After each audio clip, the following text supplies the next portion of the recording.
Hey everybody, how's it going? This is Max with BuzzTox here, and I am back with a Westworld Season 4, Episode 7 reaction and review, where I give my thoughts and feelings on the latest episode of Westworld to drop right after I've watched it. Now, this is the penultimate episode of Westworld Season 4, and it did not feel like it. This felt like a finale. Like usually with Westworld, we have a lot of the hosts die, like Maeve this season, and we expect them to come back. Something about this episode felt like there was a finality to it. Another thing I really appreciated about this episode was it had twists that I thought were effective. Westworld in the past has always set up hints and timelines, and the person watching it would try and theorize and guess as to what would happen. What is the maze? What is the door? They're more logical plot points. Whereas I completely bought into this twist because it's not necessarily what the show hinted at, but it's through character.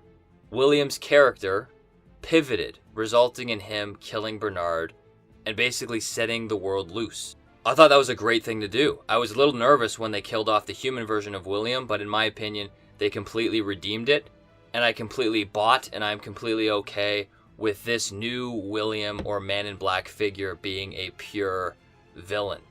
And I think that's where it's going to go.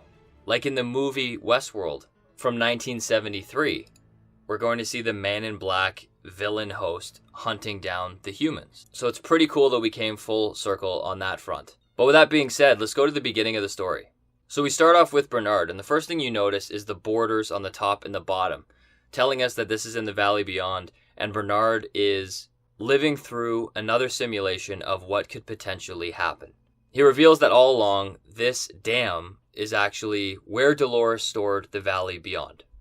Bernard had the encryption key to open it. And then we see them fail. I think a key thing that we saw here was Maeve's character. In the simulation, Bernard asked Maeve if she was going to risk her life and help him save the world. And because this Maeve is just a copy and she is not truly conscious, she falls back on wanting to see her daughter as her priority. And I love how in the real world, when Bernard tells Maeve the truth, she decides to do what's right and save the world, showing the growth in Maeve's character. And this is a part of the story that they left wide open. Bernard used the encryption key and he opened the door. Since there is complete chaos going on right now, the door is the perfect place where these hosts can achieve some type of oasis or peace.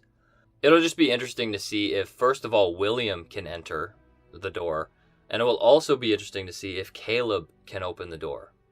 As it's been proven in previous seasons, they've completely learned how to encode a human. So that Caleb that we see, that is printed into flesh, that is the true essence of Caleb. But once they print them into flesh, they start to malfunction and fall apart. But Caleb could live on forever if he goes through the door and he enters the simulation. The only problem with that is his daughter can't. So that was left open, and we'll see where that plot goes. As of this point, the story really boils down to this being Bernard's mission. He knows that he's going to die, and he knows that after his effort, there is a chance at a new world. So we see Bernard say bye to Stubbs, which I thought was a very heartwarming scene. And we see a lot of other characters reuniting, which I thought was amazing. The scene between Caleb and his daughter I thought was really heartwarming, really awesome. Aaron Paul is an incredible actor. So Ashley Stubbs and Frankie succeeded in getting Caleb. Stubbs was surprised that he wasn't shot and killed, so he's going to make it into the next episode. And we left off with Frankie being injured, and Caleb is probably going to progressively start to malfunction as they try and survive this new world that William has created. And then there was Maeve and Charlotte's story that wrapped up. Charlotte seemed almost disenfranchised, like she realized that these hosts don't want to subscribe to her world. So she wanted to transcend. And I presume that this is her going into this world, this simulation world that she created, that isn't the Valley Beyond. Obviously, she wanted the key from Bernard. I think that was her endgame. She did want to access the Valley Beyond. We see these hosts getting transcended into these weird robots. Maybe that's a way to store them until the Valley Beyond is available. I'm not entirely sure. But either way, it doesn't matter. William killed them both. Not only that, he killed Bernard and he set the world free, which I find very ironic, because it seems like a very villainous thing to do, which in a way it is. He takes the role as the Man in Black, bringing on a world with true stakes, true meaning, and true survival. But the funny, ironic thing about it is it was almost necessary. Charlotte's method clearly wasn't working to make the hosts better. It was making them worse, and they were not growing the way that she expected. Delores grew.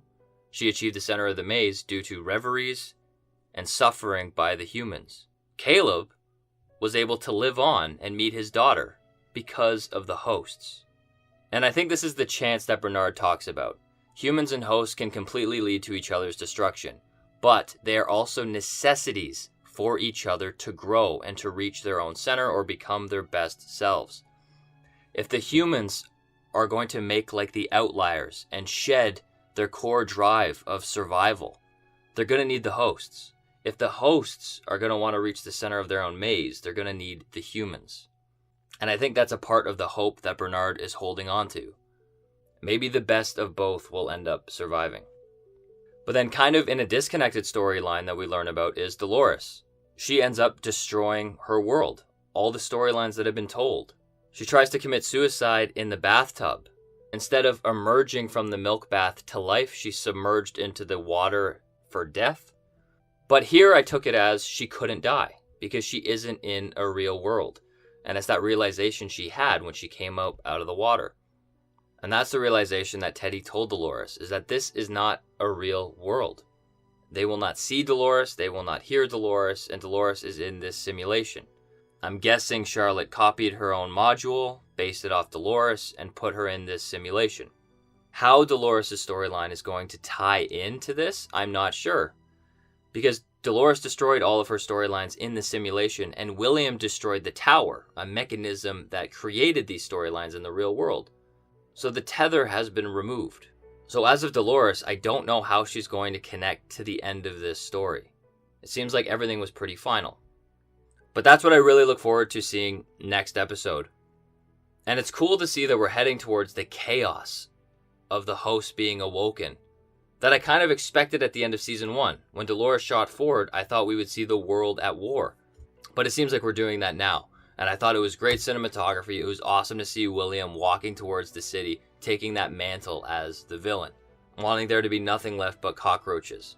But those are my thoughts of this episode. Let me know what you think down in the comments section below. But until next time, I'll see you guys later.